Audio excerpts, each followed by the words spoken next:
It really bothers me. Every time I see a great guitarist making an instructional video and giving this advice that tension is bad and that to play fast like them, all you have to do is to practice very slow, keep your hands completely relaxed, and then focus on the control and the quality of the sound. That is total nonsense. It doesn't work, and it has never been done by any human being, including the person making that instructional video. Go and check them out, because usually in those videos they don't play fast. So they're talking about how you know, get to play fast on the guitar, and within that video, because they want to teach you that all you have to do is keep your hands relaxed. They don't even play fast on the entire video. So the whole video is them with their hands like this, playing very slow. Of course, yeah, if you play slow, you can have your hands like this.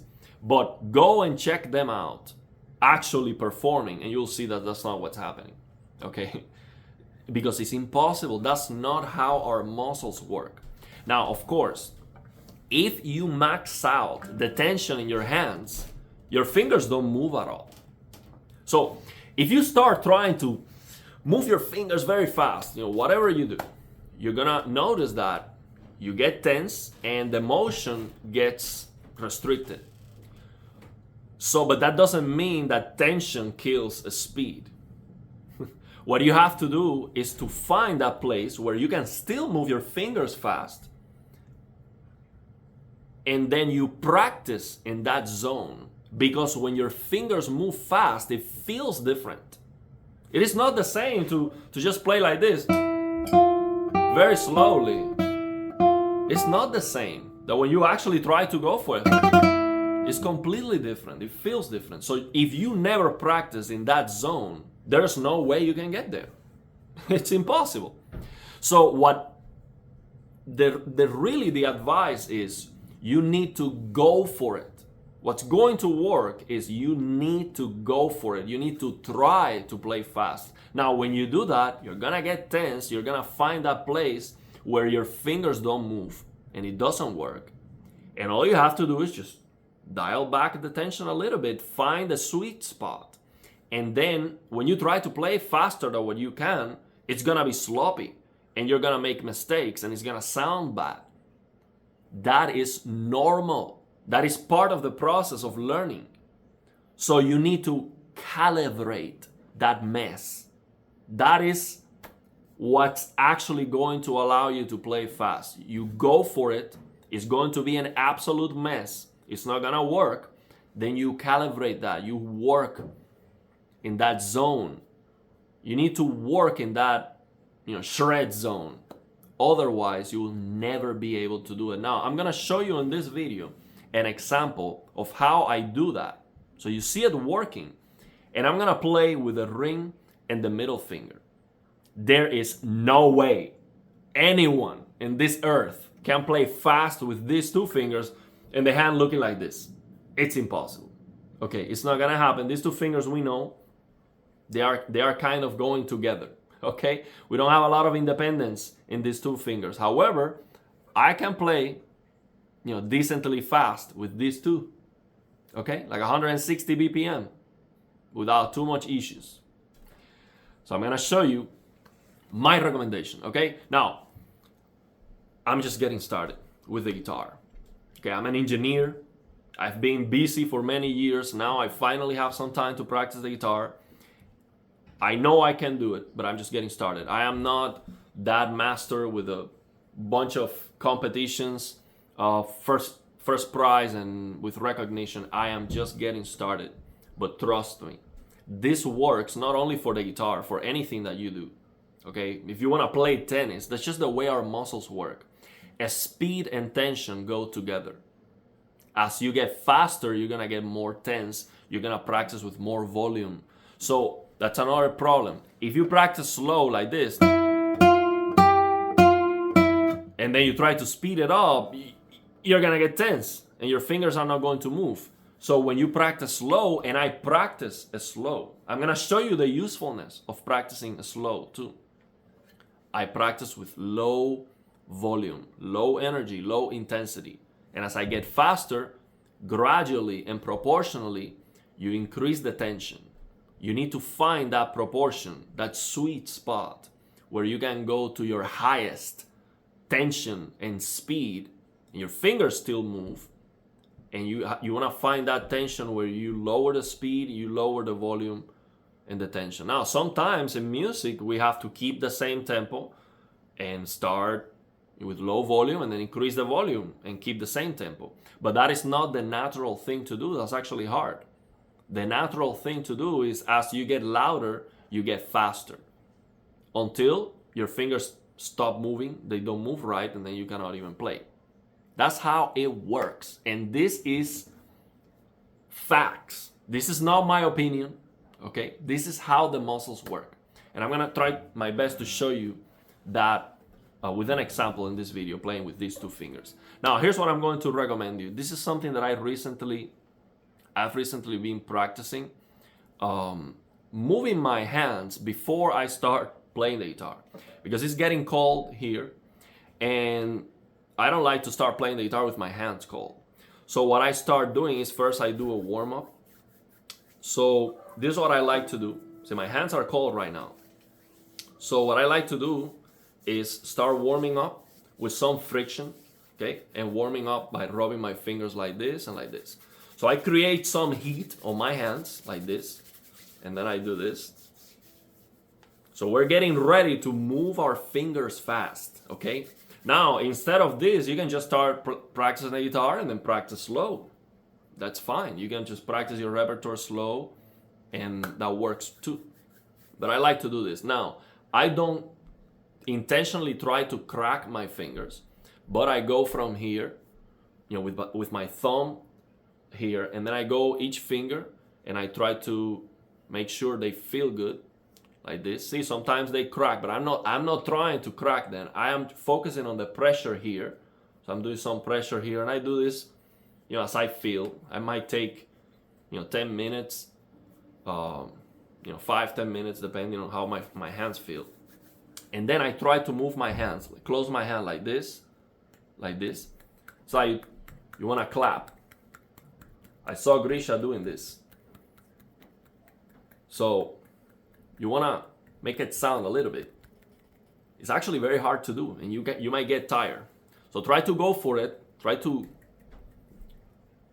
do this. And now when you do that, you might feel some tension. I was feeling some tension, not now, but when I started doing this, I was feeling some tension here on the middle finger. So by doing this, I release that tension and then go again. And then so you get the idea. So you're trying to get your explosiveness ready. This explosive muscle fibers, you want to get them ready before you go and try to play the guitar. Now I'm going to show you what I do. Now with these two fingers, they do not move independently like this. So if you just try to practice slow and do this, it's not gonna work. It's never gonna work. You're gonna get stuck and you're gonna hit a wall very fast. Now here's what I do. I practice this or this. Now this one works better for me. Ring middle finger. So when I do repeated notes, I am doing this. Twist.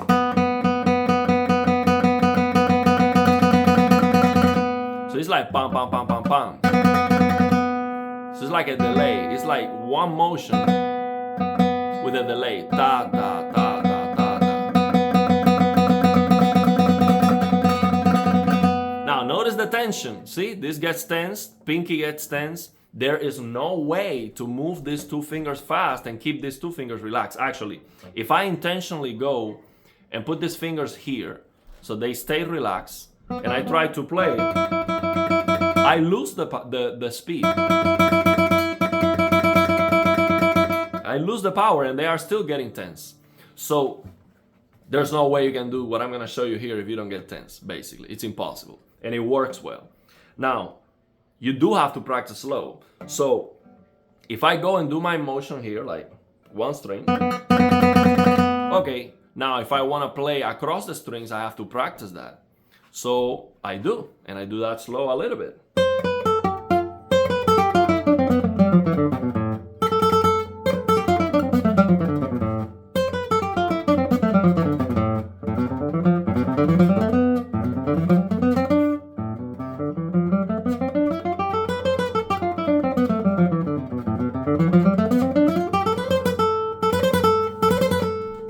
See, you have to practice that reaction. This.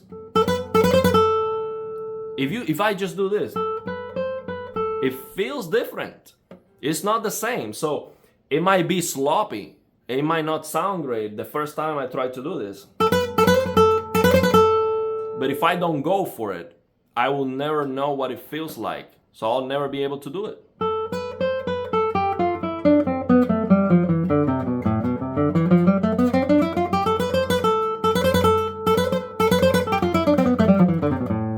Now, the technique that I'm using, so I'm talking about mostly the motion of the fingers.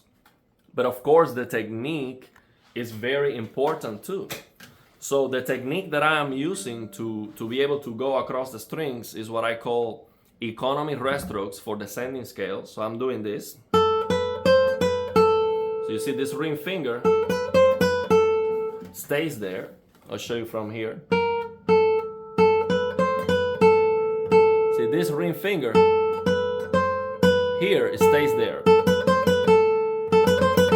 And then when I move across the strings, I do this. See, the finger doesn't have to move, it's there already. Now here in the middle, see? See? It's like doing this. See, this finger is only doing this.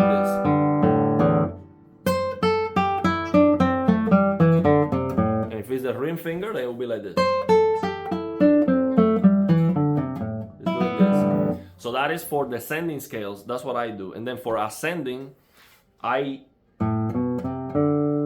keep this finger resting until the next one plays the next string.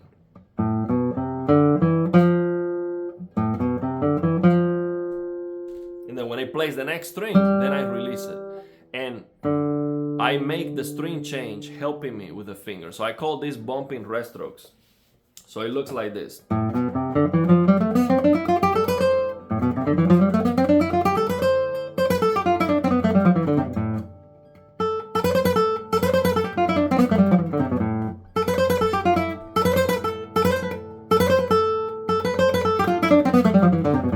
See, that didn't sound very even, so I do slow it down and practice it with less intensity.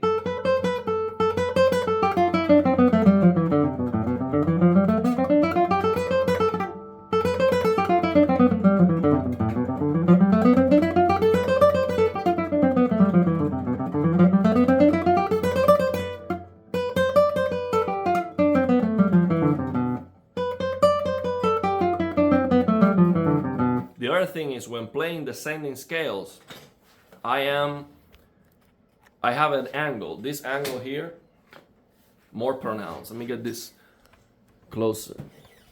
I have this angle here, more like 90 degrees. Show you better here. So when I'm going this way, because my nail is not that long,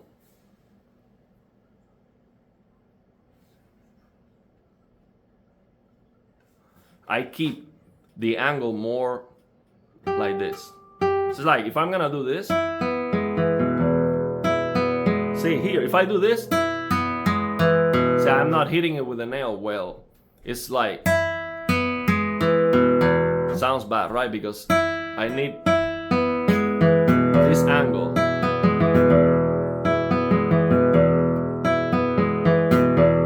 So when doing descending, I'm going with this angle better.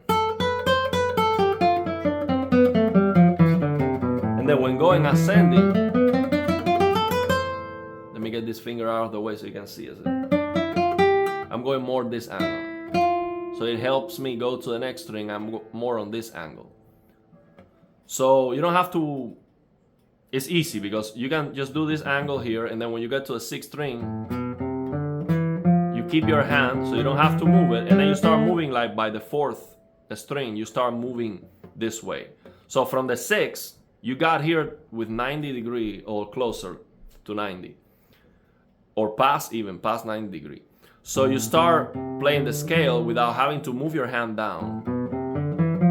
When you get to the fourth string, maybe it depends on the person, the size of the fingers and the nails. But I'm sharing what I'm doing. I keep it here, and then by the fourth, I start moving this way, and I am moving this way with the help of the fingers, like this.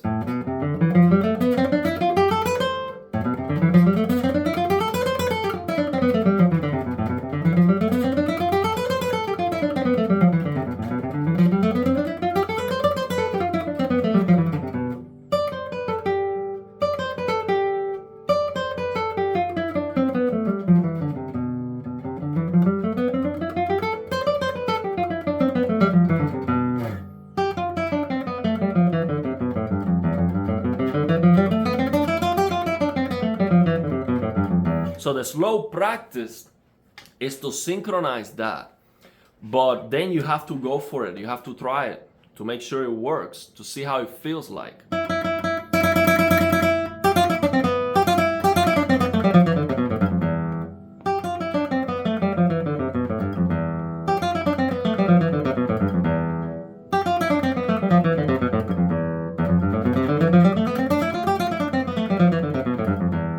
That's how you practice slow. It needs to be proportionally softer on your fingers. So it needs to be the same proportion as when you're gonna play fast.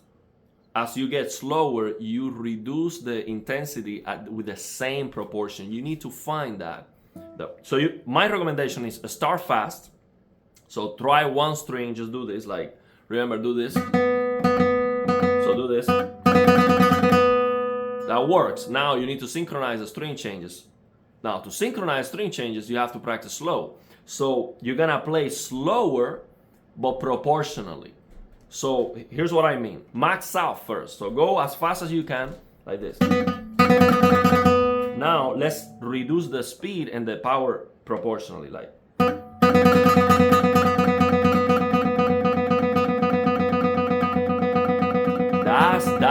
That's the slow.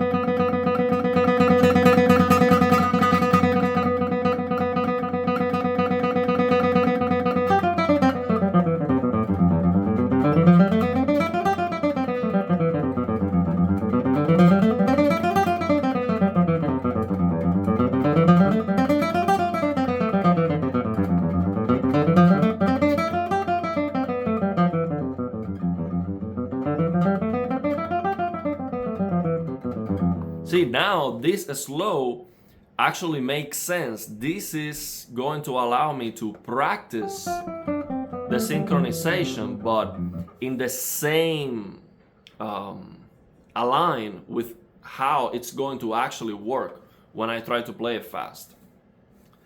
So this is how you do it, man. Trust me, this is what's gonna work. Start warming up your hands, start moving them fast outside the guitar. Make sure they feel good, make sure all your joints feel warm and lubricated by, giving yourself some auto massages. Don't crack your knuckles intentionally. You don't have to crack them. It's just, some massages. See, my knuckles are not cracking. So you just do this. Maybe, of course, the first time I do it, it's gonna crack, but the intention is not to crack the knuckles.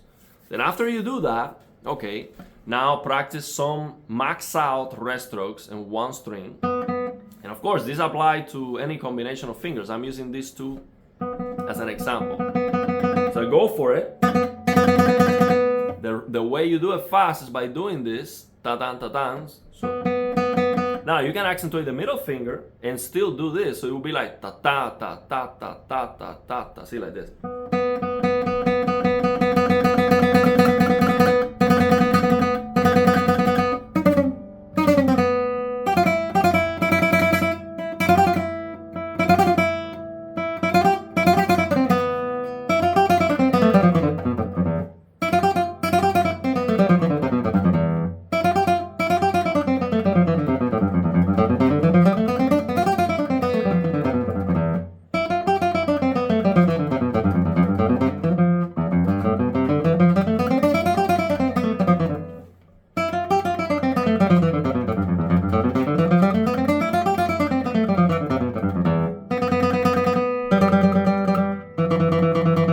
So after you get the motion fast in one string, now you start lowering the speed.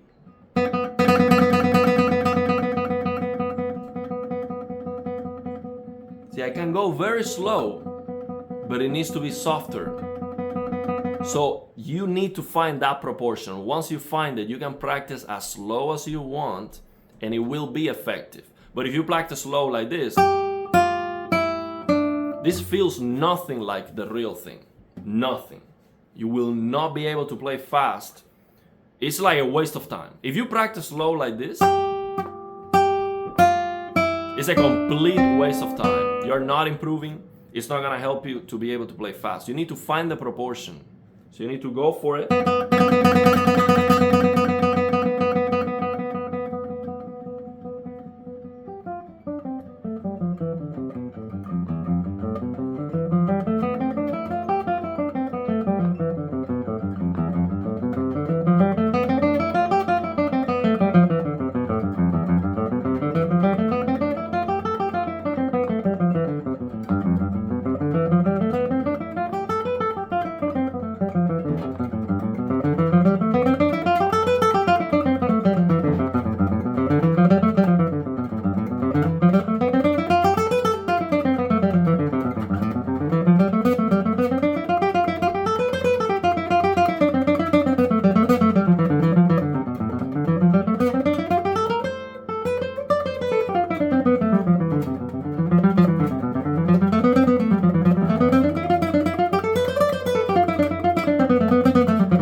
See, you go for it like you're like this.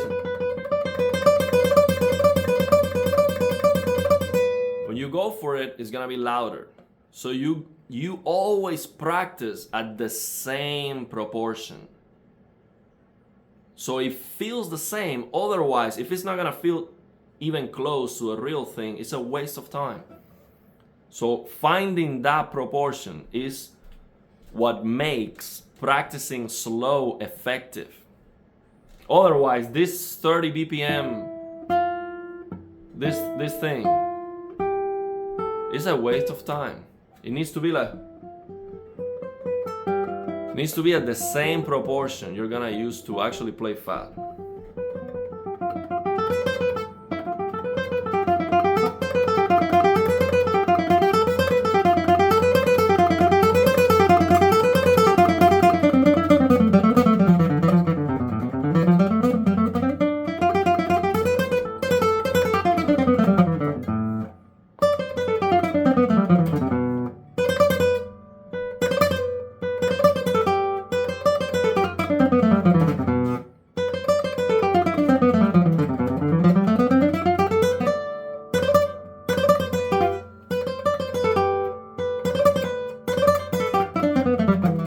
Now I start feeling, of course, that I wanna, when the index starts getting cold, then this starts not working as good.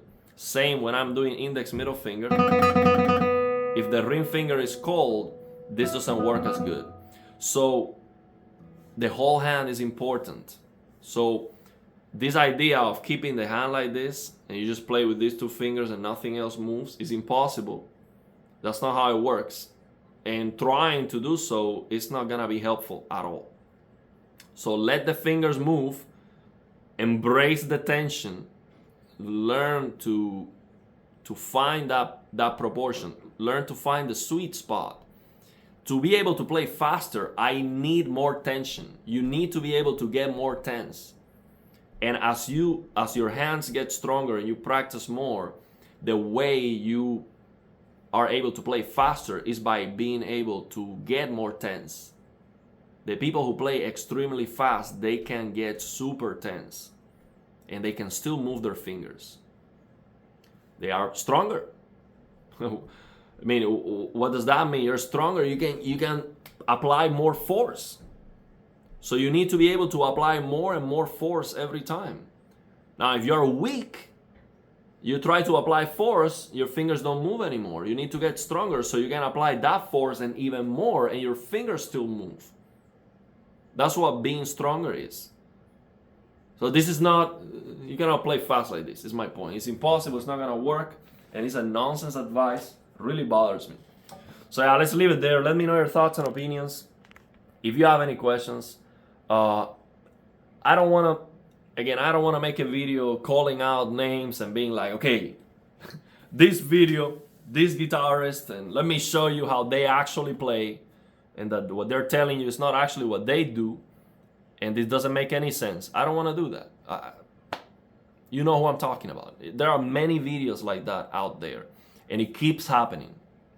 I keep seeing the same videos again and again, and I don't want to think that it is like a conspiracy theory that they just want the vast majority of guitarists to not know and keep playing like beginners and not improving, so they keep needing to buy instructional material and lessons.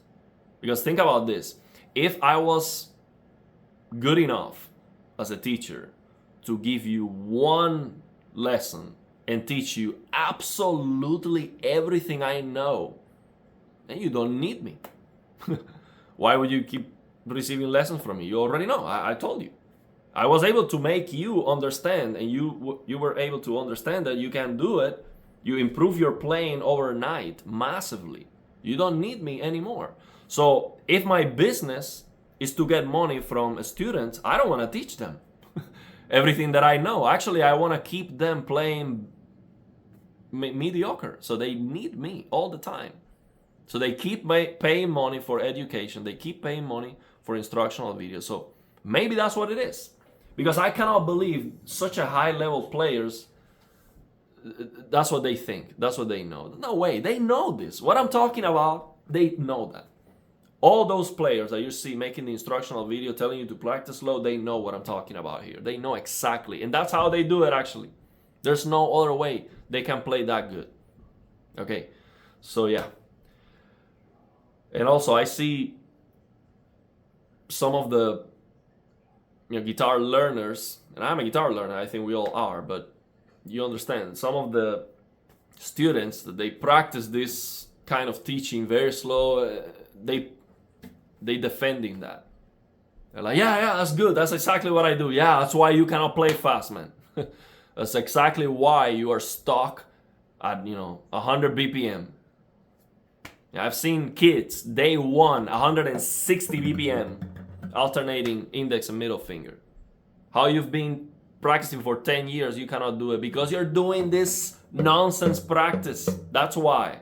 Stop doing that. Doesn't work. So yeah, sorry if it really bothers me when I see that. And I almost never get triggered by anything, but that really bothers me. So yeah, let's leave it there. I'll practice more my index, my middle ring finger scales. They are very important, especially if you want to play with 3 fingers. You want to get very good at these two, to play with 3 fingers.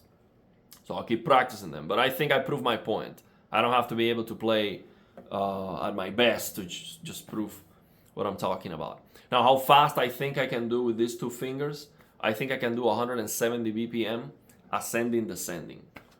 Today, I was able to do 160, but I need to practice. I was like a month of vacations, so I need to go back and practice. But I know I can do it. 170, even 180, I could reach 180, but not ascending, descending. Maybe just a descending or a shorter scale. But 170, ascending, descending, back to back, I think I can do it. I'm gonna record that one day. Once I feel like I max out these 2, I'm gonna make a video just with the scale, ascending, descending, boom. And then after that, I will explain. So I'll show you that at the beginning of the video. Boom, here you go. And then let's talk about it. So yeah, let me know your thoughts and opinions, and if you have any questions.